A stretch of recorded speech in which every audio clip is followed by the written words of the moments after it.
Hello students, आपण chapter पहिला electronic instrument हा चॅप्टर बघत आहोत. याच्यामध्ये आपण आत्तापर्यंत फ्रंट पॅनल ऑफ CRO आणि दुसरा topic block diagram of CRO हा बघितलेला आहे. ब्लॉक डायग्रॅम जी CROची ब्लॉक डायग्रॅम आहे त्याच्यामध्ये खूप सारे ब्लॉक्स आहेत. जसे की मी लक्षात ठेवायला सांगितलं होतं की वरच्या बाजूला 3 ब्लॉक, खालच्या बाजूला 3 ब्लॉक आणि मध्ये ही तुमची काय आहे CRT आणि इथे ब्लँकिंग सर्किट. तर एवढे सगळे ब्लॉक्स आहेत, त्यांची नावं तुम्हाला लक्षात ठेवायला सांगितली होती. हा जी काही ह्या 3 ब्लॉक्स जे आहेत ते व्हर्टिकल डिफ्लेक्शन सिस्टीममध्ये मोडतात. व्हर्टिकल डिफ्लेक्शन सिस्टीम म्हणजे काय, स्क्रीनवर जी व्हर्टिकल लाईन दिसणार आहे त्यासाठीची हे 3 ब्लॉक्स आहेत. त्याच्यामध्ये इथे डिले लाईन आहे. त्यानंतर खालच्या बाजूला हॉरिझॉन्टल डिफ्लेक्शन सिस्टीम, त्याच्यामध्ये आपण जर बघितलं तर 3 ब्लॉक्स आहेत. त्याच्यामध्ये टाईम बेस जनरेटर आहे, सिंक्रोनायझेशन आहे, त्याच्यानंतर हॉरिझॉन्टल ॲम्प्लिफायर आहे. ठीक आहे. आणि हा हॉरिझॉन्टल ॲम्प्लिफायरचा आउटपुट जे आहे ते वरच्या बाजूला CRTला दिलेलं आहे. तर अशा पद्धतीची ब्लॉक डायग्राम आपण लास्ट लेक्चरमध्ये बघितली होती. आजच्या लेक्चरला आपल्याला बघायचं आहे त्या एक ब्लॉक त्याच्यामधला आपल्याला बघायचा आहे. त्याच्यातला पहिला ब्लॉक जो आपण घेतो आहे त्याचं नाव आहे CRT. CRTचा फुल फॉर्म काय, कॅथॉड रे ट्यूब. लक्षात ठेवा, CRO म्हणजे कॅथॉड रे ऑसिलोस्कोप आणि CRT म्हणजे काय तर कॅथॉड रे ट्यूब. जसं की आपण पिक्चर ट्यूब बघतो टी व्हीमध्ये, जुन्या जर बघितली तुम्ही, जुनी टी व्ही जर बघितली तर ती या पद्धतीची होती. त्याचा जो मार्चचा आकार होता तो खूप मोठा होता, कारण त्याच्यामध्ये पिक्चर ट्यूब असायची या ठिकाणी आणि इथून ते जे काही लाईट्स आहेत किंवा कलर्स आहेत ते इथून पाठवले जायचे किंवा इथून ट्रेस केले जायचे. ठीक आहे. आणि तुम्हाला मग इकडे स्क्रीनवर जे काय असेल ते पिक्चर दिसणार. तर तो ट्यूब म्हणजे जी काही पिक्चर ट्यूब आहे त्याच्या साह्याने तुम्हाला दाखवली जायची. आत्ता जर आपण बघितलं तर CROमध्ये सुद्धा त्याच पिक्चर ट्यूबचा वापर केला जातो, ज्याला म्हटलं जातं कॅथॉड रे ट्यूब. आता ही कॅथॉड रे ट्यूब काय करते तर इलेक्ट्रॉन्सचा मारा करते या पुढच्या स्क्रीनवर. ही तुमची फॉस्फरसची स्क्रीन आहे. ठीक आहे. तर याच्यावर ज्यावेळेस इलेक्ट्रॉन्स पडतात त्यावेळेस जसे जसे इलेक्ट्रॉन्स पडतील तसं तसं तुम्हाला या पद्धतीने वेव्ह फॉर्म स्क्रीनवर बघायला भेटतात. ठीक आहे. आता नीट लक्ष द्या, हा जो काही CRT आहे किंवा कॅथॉड रे ट्यूब आहे ती कशाने बनलेली आहे तर बघा इथे वेगवेगळे आपण अगोदर जे काही त्याचे कंपोनंट्स आहेत किंवा त्याच्यामध्ये काय काय वापरलं आहे ते मी तुम्हाला अगोदर सांगतो. बघा ही समोरची जी दिसते ती फॉस्फरस स्क्रीन आहे. ही जी आहे ती फॉस्फरस स्क्रीन, ही समोरची जी तुम्हाला या पद्धतीने दिसेल. त्यानंतर आतमध्ये जर सगळ्यात पहिलं जर बघितलं तर बेस म्हणजे इथून तुम्ही त्याला पॉवर सप्लाय जे काही जोडणार आहात तो बेस. त्याच्यानंतर आतमध्ये जर एक फिलॅमेंट बघितला, इथे हा आहे फिलॅमेंट, हा फिलॅमेंट दिसतोय ते पुढे कॅथॉड आहे. कॅथॉड काय करेल, इलेक्ट्रॉन्स जनरेट करेल. ठीक आहे. पुढे आहे कंट्रोल ग्रीड, जो या इलेक्ट्रॉन्सला कंट्रोल करण्याचं काम करतो. नावातच अर्थ आहे सगळ्यांचा. बघा पुढे ॲक्सेलरेटिंग ॲनोड. ॲक्सेलरेटिंग हा शब्द तुम्ही ऐकला असेल.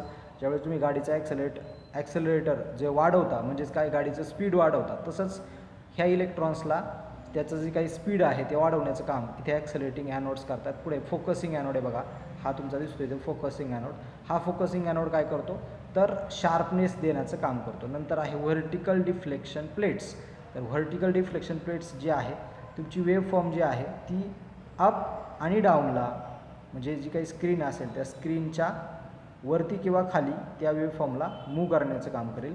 आणि हॉरिझॉन्टल डिफ्लेक्शन प्लेट्स काय करतील तर तुमच्या जी काही वेव्ह फॉर्म आहे त्या वेव्ह फॉर्मला राईट किंवा लेफ्ट अशा पद्धतीने मूव्ह करण्याचं काम करेल. ठीक आहे. आता आपण याचं एक एक मुद्दा किंवा एक एक टॉपिक आपण याच्यातलं समजून घेऊयात. बघा सगळ्यात अगोदर हा जो काही कॅथॉड आहे हा कॅथॉड काय करेल, इलेक्ट्रॉन्स जनरेट करेल किंवा इलेक्ट्रॉनचा मारा आपल्या स्क्रीनवर करेल. ठीक आहे. पुढे आहे कंट्रोल ग्रीड. बघा कंट्रोल ग्रीड काय करतो तर या इलेक्ट्रॉन्सला कमी किंवा जास्त करण्याचं काम करतो. जसं की आपण फ्रंट पॅनल बघितला, फ्रंट पॅनलमध्ये आपण एक शब्द वापरला होता किंवा एक कंट्रोल बघितला होता फ्रंट पॅनलचा, त्याचं नाव होतं इंटेन्सिटी किंवा ब्राईटनेस. ठीक आहे. आता इंटेन्सिटी किंवा ब्राईटनेस केव्हा कमी होईल केव्हा जास्त होईल, ज्यावेळेस इलेक्ट्रॉन्स हे जास्त प्रमाणात जर स्क्रीनवर आले तर आपण काय म्हणूया त्याची इंटेन्सिटी वाढली किंवा ब्राईटनेस काय झाला वाढला. जर इलेक्ट्रॉन्स कमी असतील तर काय होईल, ब्राईटनेस किंवा इंटेन्सिटी काय होईल कमी होईल. म्हणजे हे कंट्रोल ग्रीड जे आहे याला काय केलं जातं, तुम्ही या ठिकाणी व्होल्टेज कमी किंवा जास्त देता, यात निगेटिव्ह व्होल्टेज दिलं जातं. जर निगेटिव्ह व्होल्टेज जास्त असेल तर काय होईल, इलेक्ट्रॉन्स काय होतील, कमी प्रमाणात हे होतील. जर व्होल्टेज वाढवलं, पॉझिटिव्ह व्होल्टेज दिलं तर इथे इलेक्ट्रॉन्स काय होतील, कमी होतील. आणि जर इलेक्ट्रॉन्स तुम्ही जे काय व्होल्टेज आहे कंट्रोल ग्रीडचं ते जर वाढवलं तर काय होईल, तुम्ही म्हणजे निगेटिव्ह व्होल्टेज म्हणजेच काय आपण त्याला म्हणून निगेटिव्ह व्होल्टेज कमी झालं. ठीक आहे, व्होल्टेज कमी झालं म्हणजे निगेटिव्ह व्होल्टेज वाढलं. अर्थ समजून घ्या. जर तुमचा हा 0 पॉईंट आहे, ठीक आहे, पॉझिटिव्ह व्होल्टेज इकडे असतं आणि निगेटिव्ह व्होल्टेज इकडे. निगेटिव्ह व्होल्टेज वाढवणं म्हणजे व्होल्टेज काय झालं, कमी झालं, या साईडला झालं ते, बरोबर. म्हणजे तुमचे इलेक्ट्रॉन्स काय होतील, इलेक्ट्रॉनचा मारा काय होईल, हा वाढेल. म्हणजे इलेक्ट्रॉन्स काय होतील, कंट्रोल करण्याचं काम हा काय करेल, कंट्रोल ग्रीड करेल. काय करतो तो, कंट्रोल, इलेक्ट्रॉन्सचा मारा काय करतो, कंट्रोल करतो. नेक्स्ट आहे ॲक्सलरेटिंग ॲनोड. हा काय करतो, तर इलेक्ट्रॉन्सला ॲक्सलरेट करण्याचं काम करतो. त्यांचं स्पीड जे आहे ते वाढवण्याचं काम हा ॲक्सलरेटिंग ॲनोड करतो. तुम्हाला एका एका ओळीमध्ये लिहायचे प्रत्येकाचं फंक्शन. नेक्स्ट आहे फोकसिंग ॲनोड. आता फोकसिंग ॲनोडला सुद्धा फोकसिंग ॲनोडला पॉझिटिव्ह व्होल्टेज दिलं जातं. ज्यावेळेस तुम्ही या फोकसिंग ॲनोडला पॉझिटिव्ह व्होल्टेज देता, ठीक आहे, मग समथिंग काहीतरी पॉझिटिव्ह व्होल्टेज देता. आता हा सुद्धा एक, जसं आपण ब्राईटनेस आणि इंटेन्सिटी हा नॉब बघितला किंवा हा कंट्रोल बघितला.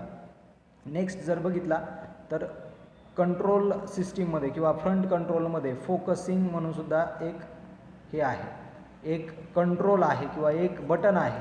ते काय करतं, तर तुमचा जो काही स्क्रीन आहे त्या स्क्रीनवर जे काही ब्लर दिसतं चित्र, त्या ब्लरला किंवा त्या वेव्हफॉर्मला शार्पनेस देण्याचं काम करतं. कोण, हा फोकसिंग ॲनोड. म्हणजे जसं तुम्ही व्होल्टेज कमी किंवा जास्त करता, हा जो काही नॉब असतो फोकसिंग ॲनोडचा, ठीक आहे, हा तुम्ही अँटी क्लॉकवाईज किंवा क्लॉकवाईज इकडे तिकडे फिरवता. जसं आपण आवाज कमी जास्त करतो तसा जर फिरवला तर एक पॉईंट असा येईल की तुम्हाला वेव्हफॉर्म कशी दिसेल, एकदम शार्प दिसेल. आता समजा ही वेव्हफॉर्म असेल, ती जर अशी ब्लर दिसत असेल, ठीक आहे, तर ही ब्लरला जर तुम्ही ते हा फोकसिंग ॲनोड जर किंवा फोकसिंग नॉब जर हरवला तर तुम्हाला अशा पद्धतीने एकदम शार्प किंवा फाईन तुम्हाला वेव्हफॉर्म दिसेल. अलग लक्षात. म्हणजे जो काही ब्लर पणा आहे किंवा आपण म्हणूयात की ट्रिगर जर असेल, ती ट्रिगर म्हणजे काय, थोडासा हललेली वेव्हफॉर्म जर दिसत असेल तुम्हाला, तर त्या ठिकाणी तुम्हाला एकदम शार्पनेस झालेली वेव्हफॉर्म दिसेल.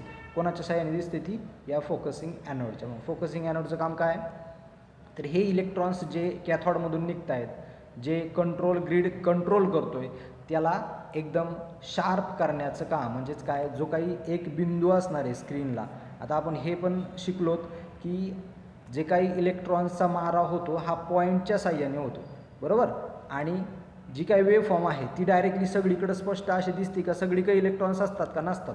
तर एकाच पॉईंटला कुठंतरी इलेक्ट्रॉन्स असतात आणि ते फास्टली काय होतात, लेफ्टकडनं राईटकडे या पद्धतीने चेंज होतात. जसं आपण अगरबत्ती गोल गोल गोल गोल फिरवतो तर तुम्हाला सर्कल दिसतं, राईट.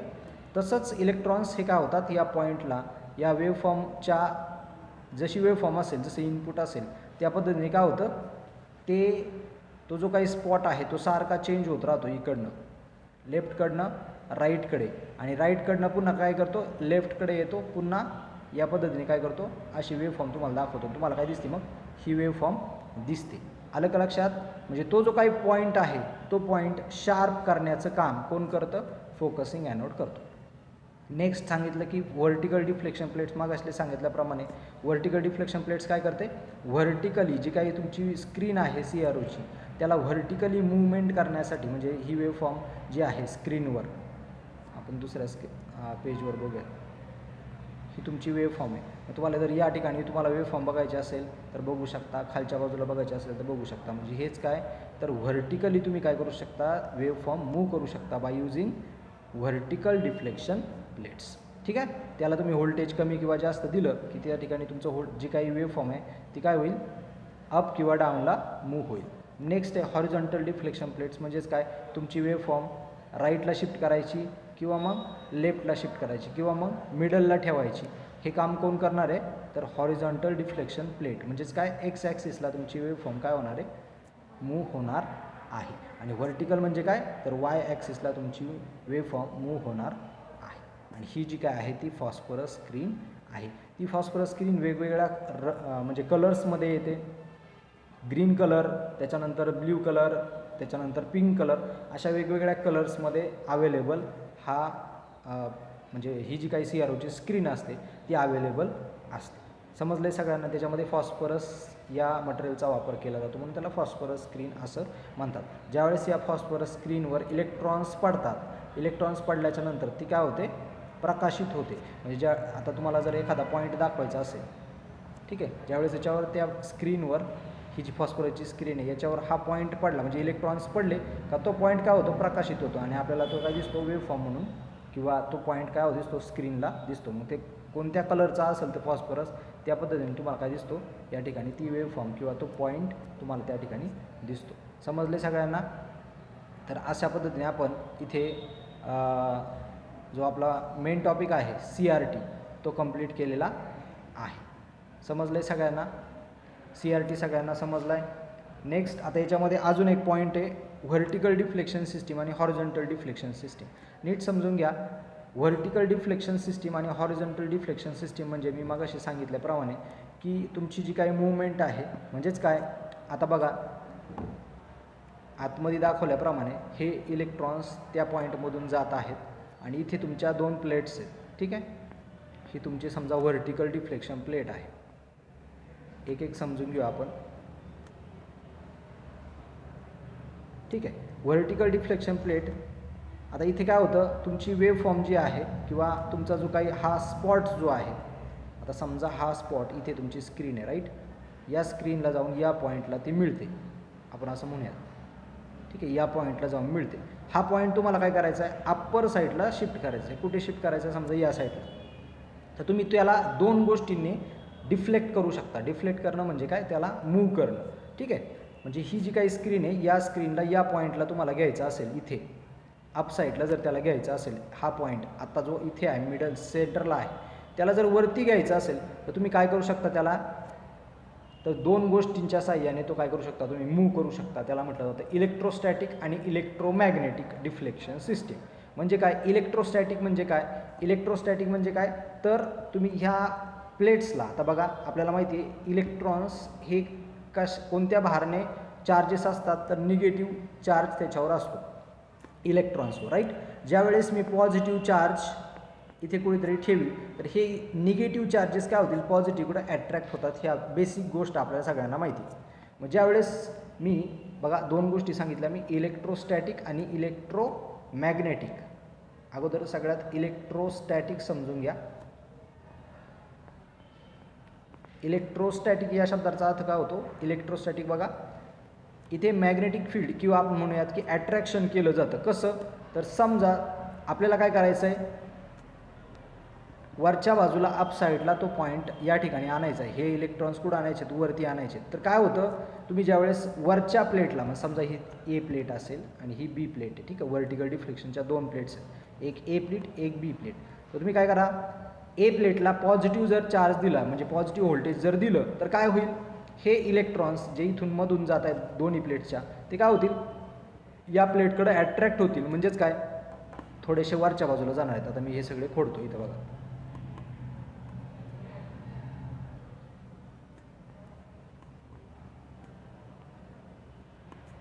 आता काय होतील, जे सेंटरमधून जात होते ते काय होतील, थोडेसे अप साईडला येतील, ठीक आहे. आणि हा पॉईंट कुठं शिफ्ट होईल, मग इथपासून न जाता तो काय होईल, आता वरच्या बाजूला शिफ्ट होईल. म्हणजे तुम्हाला वेव्ह फॉर्म कुठं दिसेल, वरच्या बाजूला. जर डाऊनवर्डला घ्यायचे असेल, म्हणजे या पॉईंटला जर घ्यायचे असेल तर काय करावं लागेल आपल्याला, तर बी प्लेटला पॉझिटिव्ह व्होल्टेज द्यावं लागेल. बी प्लेटला जर तुम्ही पॉझिटिव्ह व्होल्टेज दिलं तर काय होईल, आता इलेक्ट्रॉन्स जे आहेत ते वरच्या बाजूला न अट्रॅक्ट होता कुठं अट्रॅक्ट होतील, आता खालच्या बी प्लेट्सला जर पॉझिटिव्ह दिलं म्हणजे ए प्लेटला थोडंसं काय असेल, निगेटिव्ह असेल, ठीक आहे. म्हणजे ते कोणाकडे अट्रॅक्ट होणार, इलेक्ट्रॉन्स, तर बी प्लेटकडे अट्रॅक्ट होणार आणि तुमचा जो वेव्ह फॉर्म आहे किंवा जो तुमचा जो स्क्रीनवरचा स्पॉट आहे तो कुठं होईल, खालच्या बाजूला शिफ्ट होईल. अशा पद्धतीने काय केलं जातं, डिफ्लेक्शन केलं जातं. त्या पद्धतीला म्हटलं जातं इलेक्ट्रोस्टॅटिक. म्हणजेच काय, आपण काय केलं, तर व्होल्टेजचा वापर करून त्या जी काही रे आहे, इलेक्ट्रॉनिक्सची जी काही किंवा काय म्हणू आपण त्याला, इलेक्ट्रॉन्सची रेज जी आहे किंवा जे काही कॅथॉडने इलेक्ट्रॉन्स बाहेर फेकले आहेत त्या इलेक्ट्रॉन्सची जी काही रेज आहे किंवा जी काही लाईन आहे त्याला तुम्ही काय करू शकता, डिफ्लेक्ट करू शकता CROच्या स्क्रीनवर बाय युजिंग व्होल्टेज. जर व्होल्टेज असेल तर त्या सिस्टीमला म्हटलं तर इलेक्ट्रोस्टॅटिक. आता काय करायचं आपल्याला, हीच सिस्टीम दुसरा शब्द मी सांगितला इलेक्ट्रोमॅग्नेटिक. ठीक आहे, इलेक्ट्रोमॅग्नेटिक. आता इलेक्ट्रोमॅग्नेटिक म्हणजे काय, तर आपल्याला इथे मॅग्नेटिक फील्डचा वापर करायचा आहे. आता मॅग्नेटिक फील्डचा वापर करायचा म्हणजे काय, तर याच्यावर कॉईल बसवली जाते. ह्या प्लेट्सवर काय बसवली जाते, कॉईल बसवली जाते. बघा मगाचीच प्लेट आहे, ए प्लेट बी प्लेट, राईट. बघा नीट समजून घ्या, ए प्लेट आणि बी प्लेट आहे. आपल्याला परत एकदा काय करायचं आहे, व्हर्टिकली. आता सेंटरला आहे, समजा हा पॉईंट तुमचा सेंटरला आहे, किंवा मी ते पूर्ण पुसून टाकतो आणि वेगळ्या कलरने तुम्हाला रेज दाखवतो, इलेक्ट्रॉनची रेज. ही तुमची स्क्रीन आहे. ठीक आहे, ही तुमची CROची स्क्रीन. ठीक आहे, इथे तुमच्या 2 प्लेट्स आहेत. व्हर्टिकल प्लेटचाच विचार करतो आहे आपण. हॉरिझॉन्टल प्लेट्सला फक्तच काय होईल, राईट आणि लेफ्ट होईल. व्हर्टिकलला काय होतं, अप आणि डाऊन होते. इकडे अप आहे, इकडे डाऊन आहे, असं आपण म्हणूया. ठीक आहे, आता ही जी काही तुमची हा जो काही तुमचा इलेक्ट्रॉनचा रेज आहे किंवा इलेक्ट्रॉन्स जे आहेत ते सेंटरला आहेत असं आपण म्हणूया. ठीक आहे, आता इथे काय केलं जातं, इलेक्ट्रोमॅग्नेटिकमध्ये काय केलं जातं, इथे कॉईल असतात प्लेट्सवर. म्हणजेच काय, इथे कॉईल गुंडळलेली असते. आणि ज्यावेळेस आता हा जो काही मगाशी आपण व्होल्टेजच्या सहाय्याने त्याला या पॉईंटला डिफ्लेक्ट केलं होतं, म्हणजे अपला किंवा डाऊनला. आता काय करायचं आहे, तुम्ही जर ए प्लेटचा मॅग्नेटिक फील्ड जर वाढवलं, काय केलं, मॅग्नेटिक फील्ड वाढवलं, तर काय होईल, हा जो काही इलेक्ट्रॉन्स जे आहेत ते इलेक्ट्रॉन्स कुठं होतील, वरच्या बाजूला ॲट्रॅक्ट होतील. वरच्या बाजूला जर ॲट्रॅक्ट झाले तर काय होईल, वरच्या बाजूला जर ॲट्रॅक्ट झाले तर काय होईल, हा जो काही रे आहे हा कुठं जाईल, वरच्या बाजूला ॲट्रॅक्ट होईल. बरोबर, कारण का याचं मॅग्नेटिक फील्ड मी काय केलं आहे, वाढवलं आहे. मॅग्नेटिक फील्ड वाढलं की काय होतं, हा पॉईंट जो आहे मगाशी इथं सेंटरला होता, आता काय झाला, वरच्या बाजूला शिफ्ट झाला. आले का लक्षात. तसंच मी जर आता बी प्लेटचं मॅग्नेटिक फील्ड इन्क्रीज केलं, कोणापेक्षा एपेक्षा जास्त इन्क्रीज केलं, ठीक आहे, तर काय होईल, आता खालच्या बाजूला तो काय होईल, शिफ्ट होईल. कारण जी काही इलेक्ट्रॉन्स वाहणार आहेत ते इलेक्ट्रॉन्स काय झाले, बी प्लेटकडे ॲट्रॅक्ट झाले, कारण त्याचं मॅग्नेटिक फील्ड कसं आहे आता जास्त. आणि तुम्हाला काय दिसेल, जी काही वेव्ह फॉर्म आहे ती तुम्हाला स्क्रीनच्या खालच्या बाजूला आता शिफ्ट झालेली दिसेल. याला म्हटलं जातं मॅग्नेटिकली तुमच्या इलेक्ट्रॉन्सला किंवा त्या वेव्ह फॉर्मला डिफ्लेक्ट केलेलं आहे. आणि त्या पद्धतीला काय म्हटलं जातं, इलेक्ट्रोमॅग्नेटिक डिफ्लेक्शन सिस्टीम. जर त्याला व्होल्टेज देऊन तुम्ही डिफ्लेक्ट केलं त्या स्क्रीनला किंवा त्या वेव्ह फॉर्मला, तर तुम्ही काय म्हणणार, इलेक्ट्रोस्टॅटिक डिफ्लेक्शन सिस्टीम. समजलं आहे सगळ्यांना, इलेक्ट्रोस्टॅटिक आणि इलेक्ट्रोमॅग्नेटिक समजलं आहे. या इलेक्ट्रोमॅग्नेटिकमध्ये काय केलं तर मॅग्नेटिक फील्डचा वापर करून तुम्ही काय करू शकता, वेव्ह फॉर्मला डिफ्लेक्ट करू शकता. डिफ्लेक्ट म्हणजे अप डाऊन राईट लेफ्ट. ठीक आहे, आणि जर इलेक्ट्रोस्टॅटिक म्हटलात तर काय, तर तुम्ही त्याच्यामध्ये काय देतात, त्याला व्होल्टेज देतात. जसं की आपल्या CROच्या स्क्रीनमध्ये आपण काय करतो, व्होल्टेज देतो. व्होल्टेज दिल्याच्या नंतर अप आणि डाऊन या पद्धतीने आपण वेव्ह फॉर्म शिफ्ट करू शकतो. समजले सगळ्यांना. तर इलेक्ट्रोस्टॅटिक आणि इलेक्ट्रोमॅग्नेटिक डिफ्लेक्शन सिस्टीम तुम्हाला समजलेली असेल. जर तुम्ही TV जर बघितला असेल, जुने TV जर बघितले असेल, ब्लॅक अँड व्हाईट TVज, तर ब्लॅक अँड व्हाईट TVमध्ये बॅक साईडला मी पिक्चर ट्यूब मागाशी म्हटलं, त्या पिक्चर ट्यूबच्या वरच्या बाजूला गोलाकार पद्धतीने काय केलं असायचं, इथे अशी कॉईल असायची. तर ही कॉईल म्हणजे काय असायची, डिफ्लेक्शन सिस्टीम. ही जे काही रेज तुमच्या स्क्रीनवर जातात त्या रेजला अप किंवा डाऊन मध्ये शिफ्ट करण्याचं काम कोण करतं, ही इलेक्ट्रोमॅग्नेटिक सिस्टीम. जुन्या TVमध्ये जर बघितलं तर इलेक्ट्रोमॅग्नेटिक डिफ्लेक्शन सिस्टीम वापरली जायची. आत्ताच्या TVमध्ये इलेक्ट्रोस्टॅटिक डिफ्लेक्शन सिस्टीम वापरली जाते. ही बेसिक गोष्ट लक्षात ठेवा. समजलं आहे सगळ्यांना, इलेक्ट्रोस्टॅटिक आणि इलेक्ट्रोमॅग्नेटिक डिफ्लेक्शन सिस्टीम. ठीक आहे, आजच्या टॉपिकमध्ये आपण बघितलं की CRT कसा वर्क होतो, त्याच्यामध्ये कोणते कोणते इलेमेंट्स आहेत, जसं की कॅथॉड, फिलामेंट, त्याच्यानंतर कंट्रोल ग्रीड कंट्रोल करण्याचं काम करतो, ॲक्सेलरेटिंग ॲनोड काय करतो, इलेक्ट्रॉन्सला ॲक्सेलरेट करण्याचं काम करतो, फोकसिंग ॲनोड शार्पनेस देण्याचं काम करतो, व्हर्टिकल आणि हॉरिझॉन्टल डिफ्लेक्शन प्लेट्स काय करतात, तर अप डाऊन आणि राईट लेफ्ट या पद्धतीने काय करतात, तुमच्या वेव्ह फॉर्मला शिफ्ट करण्याचं किंवा डिफ्लेक्ट करण्याचं काम करतात. समजलं सगळ्यांना. तर अशा पद्धतीने आपला जो काही CRT आहे हा टॉपिक संपलेला आहे. याच्यामध्ये आपण अजून काय शिकलो, तर इलेक्ट्रोस्टॅटिक आणि इलेक्ट्रोमॅग्नेटिक म्हणजे ही जी काही डिफ्लेक्शन सिस्टीम आहे, ही जी काही वेव्ह फॉर्म आहे, तुमची जी काही डिफ्लेक्शन सिस्टीम आहे अप डाऊन किंवा राईट लेफ्ट, तर ही डिफ्लेक्शन सिस्टीम दोन पद्धतीने होते. एक म्हणजे व्होल्टेजच्या साह्याने, ज्याला म्हटलं जातं इलेक्ट्रोस्टॅटिक, आणि एक म्हणजे मॅग्नेटिक फील्ड, म्हणजेच काय इलेक्ट्रोमॅग्नेटिक डिफ्लेक्शन सिस्टीम. समजलं आहे सगळ्यांना? नेक्स्ट लेक्चरमध्ये आपल्याला याचा नेक्स्ट ब्लॉक जो होता, मग अशी आपण जी ब्लॉक डायग्राम बघितली, त्या ब्लॉक डायग्राममधला दुसरा पार्ट व्हर्टिकल डिफ्लेक्शन सिस्टीम ती बघायची आहे. ठीक आहे, तर इथं आपण थांबतो. एकट्यालाच